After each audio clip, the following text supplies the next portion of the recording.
సంవత్సరాల అనుభవం ఉన్నటువంటి ముఖ్యమంత్రి, అంటే ముఖ్యమంత్రిగా 15 సంవత్సరాల 16 సంవత్సరాల అనుభవం, రాజకీయ నాయకులుగా 45 సంవత్సరాలు, ప్రధానమంత్రి మోడీని మీరే ప్రధానమంత్రిని చేశారు, వాజ్పేయిని మీరే ప్రధానమంత్రిని చేశారు, 1956 నుంచి ఇప్పటి వరకు రాష్ట్రపతులను మీరే చేశారు, ఈ దేశానికి స్వతంత్రం మీరే తీసుకొచ్చారు, ఈ దేశాన్ని బ్రిటిష్ వారిని ఇక్కడ నుంచి పారద్రోలింది మీరే, భారతదేశానికి స్వతంత్రం తెచ్చింది మీరే, హైదరాబాద్ని కట్టింది మీరే, ముంబైని కట్టింది మీరే, ఢిల్లీలో దేశ రాజధానిగా ఢిల్లీని సెలెక్ట్ చేసింది మీరే అని చెప్పుకుంటారు కదా. ఇంత విజనరీ ఉన్నటువంటి మీరు, ఇంత అనుభవం ఉన్నటువంటి మీరు, మరి ఒక ముఖ్యమంత్రి వారికి పిల్లలను చుట్టానికి వెళితే దాన్ని అంత వ్యంగ్యంగా మీరు మీ సుపుత్రులు ఇద్దరు విమర్శించారే. 12 కోట్ల రూపాయలు ఖర్చు పెట్టి విమానం వేసుకొని వెళ్ళారు, ఇది వాళ్ళ సొంత డబ్బులు, ఈరోజు రాష్ట్ర ప్రజల బాధల్లో ఉంటే వాళ్ళు విమానం వేసుకొని వెళ్ళారు, వాళ్ళ పిల్లలను చూసుకోవడానికి విమానం వేసుకొని వెళ్ళారు అని చెప్తున్నా. మరి మీరు ఎక్కడికి వెళ్ళారు సార్? మీరు ఆర్టీసీ బస్సు వేసుకొని వెళ్ళారా, లేకపోతే సైకిల్ దొక్కుంటే వెళ్ళారా, లేకపోతే పడవ వేసుకొని మీరు మీ అబ్బాయి ఇద్దరు కూడా పడవ దొక్కుంటా వెళ్ళారా కలుపుకొని? ఎట్లా వెళ్ళారు సార్ మీరు? పోనీ మీరు విమానంలో వెళ్ళారు, విమానం డబ్బులు ఎవరు కట్టారు సార్? అనిల్ అంబానీ కట్టాడా? విమానం డబ్బులు ఎవరు కట్టారు? దివంగత ఎన్టీ రామారావు గారు కట్టారా? మీ మాంగారు కట్టారా? పోన్లే మా అల్లుడు మా కూతురు ఇద్దరు జనవరి 1కి వెళ్తున్నారని మీ మాంగారు కట్టారా? మీకు డబ్బులు ఎవరు కట్టారు సార్? ఆంధ్రప్రదేశ్ రాష్ట్ర బడ్జెట్లో నుంచే కదా డబ్బులు తీసుకుంది మీరు. Gannavaram to Madhapur, Madhapur to Gannavaram, Gannavaram to secretariat Vijayawada ఎవరు కడుతున్నారు సార్ డబ్బులు? దావోస్కి ఎవరు కడుతున్నారు సార్?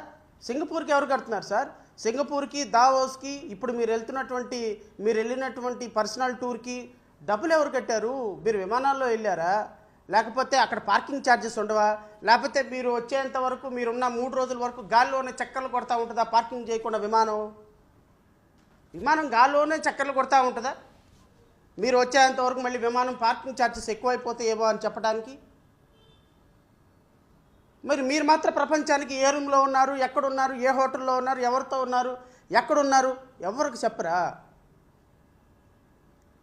మాజీ ముఖ్యమంత్రి గారు లేకపోతే ఇంకొకళ్ళు అయితే మాత్రం వాళ్ళ పిల్లలను చూడటానికి వెళితే, అధికారికంగా పర్సనల్ టూర్లకు వెళితే అది మాత్రం ప్రపంచానికి చెప్పకపోతే మైక్ పట్టుకొని మాట్లాడతారా? సో చెప్పడానికి శ్రీరంగ నీతులు ఉంటాయి కానీ పాటించడానికి శ్రీరంగ నీతులు ఉండవా అని ఒక రాజకీయ పార్టీగా ఒక గౌరవ ముఖ్యమంత్రి గారిని ప్రశ్నిస్తే ఆ గౌరవ ముఖ్యమంత్రి గారు వారి అధికార గణం ఏం సమాధానం చెప్తారో రాష్ట్ర ప్రజలకు చెప్పాలి. అంటే చాలామంది అడగొచ్చు, ఏంటండి ముఖ్యమంత్రి గారు వెళ్తే 3-4 రోజులు వెళ్తే ఏమవుతుంది, తప్పే ఉంది? తప్పేం లేదు.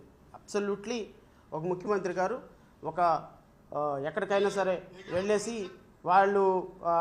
వాళ్ళకి సంబంధించినటువంటి పర్సనల్ కార్యక్రమాలు చూసుకోవచ్చు. దాని గురించి మనం ఎవరూ కామెంట్ చేయడానికి లేదు. కానీ నేనేమంటానంటే, రాష్ట్రం ఇంత బాధల్లో ఉంటే,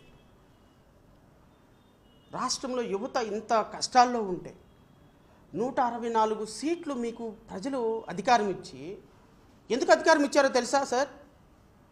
గౌరవ ముఖ్యమంత్రి గారిని నేను అడుగుతున్నా, గౌరవ ఉప ముఖ్యమంత్రిని అడుగుతున్నా, గౌరవ ఐటీ మినిస్టర్ గారిని అడుగుతున్నా, నేను ఎందుకు మీకు అధికారం ఇచ్చారు? రాష్ట్ర ప్రజలు ఏమి నమ్మి మీకు అధికారం ఇచ్చారు?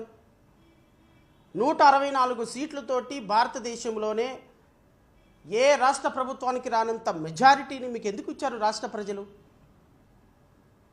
ఫారెన్ టూర్లు తిరగటానికి ఇచ్చారా? పర్సనల్గా ఇక్కడ దాచుకున్న డబ్బును తీసుకుని అక్కడ హవాలా కుంభకోణం చేయడానికి ఇచ్చారా? దేనికోసం మీకు అధికారం ఇచ్చారు రాష్ట్ర ప్రజలు? మీరు ఇచ్చినటువంటి హామీల్లో ఎంతవరకు? ఇంతకుముందు మాట్లాడుతూ గౌరవ ఐటీ శాఖ మంత్రి గారు మాట్లాడారు. ఏమని మాట్లాడారు? రాష్ట్రం ఇంత అప్పుల్లో ఉంటే, రాష్ట్రం ఇంత కష్టాల్లో ఉంటే, ప్రజలు ఇంత బాధల్లో ఉంటే మీరు మాత్రం లండన్ టూర్లు వెళ్తారా అని నేను అడుగుతున్నాను నారా లోకేష్ గారిని. యుగళం అనేటువంటి ఒక వాకింగ్ పరేడ్ చేశారు, మీరు గుర్తుందో లేదో నాకైతే తెలియదు, బహుశా మర్చిపోయారు. ఎందుకంటే అధికారం ఒకసారి వచ్చేసిన తర్వాత అది గుర్తుపెట్టుకోవాల్సిన అవసరం లేదు కదా. అధికారం ఒకసారి వచ్చేసింది, మనం ఉప ముఖ్యమంత్రి ముఖ్యమంత్రి మనం కోరుకున్న వాళ్ళు ఉప ముఖ్యమంత్రి మీ నాన్నగారు ముఖ్యమంత్రి, మీరేమో అనాధికారిక ముఖ్యమంత్రి అయిపోయినారు. ఇంకా మీకు రాష్ట్ర ప్రజల కష్టాలతో సంబంధం ఏంటి? రాష్ట్రంలో యువత గురించి సంబంధం ఏంటి? మీరు ఇచ్చిన హామీల గురించి సంబంధం ఏంటి? మీరు మాట్లాడినటువంటి మాటల గురించి సంబంధం ఏంటి? మీరు చేసిన వాగ్దానాల గురించి ఆలోచించాల్సిన అవసరం ఏముంది? రాష్ట్ర ప్రజల భవిష్యత్తు అవసరం ఏముంది? రాష్ట్ర ప్రగతి అవసరం ఏముంది? రాష్ట్రంలో ప్రజలు కష్టాల అవసరం ఏముంది? రాష్ట్రంలో అమరావతికి నిధులు వస్తే ఎంత, రాకపోతే ఎంత? రాష్ట్రంలో ప్రజలకి ఉద్యోగాలు వస్తే ఎంత, రాకపోతే ఎంత? ఉపాధ్యాయులకి ఉద్యోగస్తులకి డిఏ వస్తే ఎంత, రాకపోతే ఎంత? ఈ రాష్ట్రానికి కంపెనీలు వస్తే ఎంత, రాకపోతే ఎంత? మన జేబులు నిండుతున్నాయి, మన ఖజానా నిండుతుంది, మన పర్సనల్ అకౌంట్లు నిండుతున్నాయి, చాలు. ఎంత సంపాదించాము అంటే 30-40 సంవత్సరాల సినిమాల్లో మా అన్నయ్య గారు సంపాదించిన దానికి 3 అంతలుగా ఈ 18 నెలల కాలంలో సంపాదించిన పవన్ కళ్యాణ్కి తెలుసు పొలిటికల్ పవర్ వాల్యూ ఏంటో. రోజుకి 5 కోట్ల రూపాయలు తీసుకుని 150 కోట్ల నుంచి ఇప్పుడు 200 కోట్ల రూపాయలకి నూతన సంవత్సరంలో మీ యొక్క ఇన్కమ్ రేటు పెంచుకున్నారు చూసారా? ఆ ఇన్కమ్ రేటు పెంచుకున్న రేటుకి సంబంధించినటువంటి వాల్యూ తెలుసు పవన్ కళ్యాణ్ గారికి, పవర్ యొక్క వాల్యూ ఏంటో. రాష్ట్ర ప్రజలకి